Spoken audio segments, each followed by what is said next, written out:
Hello everybody, welcome back. Today as well we have got you another video. In this video I'll show you how you can simply go ahead and share screen on Discord mobile. But before that, please do make sure to like our video.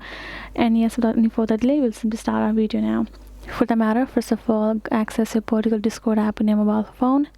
And then here in the section, first you're gonna find yourself a person. So we go to direct message, and let's say this is the person that we're talking to. We're gonna tap on this call option just right over there. Once we have tapped on the call, and then once we swipe up from the bottom of the screen, we will find this option called screen share button just right below. Once we have tapped on it, we simply will be able to share our screen. But you have to be sure that you can be in a DM or a GDM, it doesn't matter. But within a voice channel, if you are in a voice only call, you will find the option start to screen share by swiping up.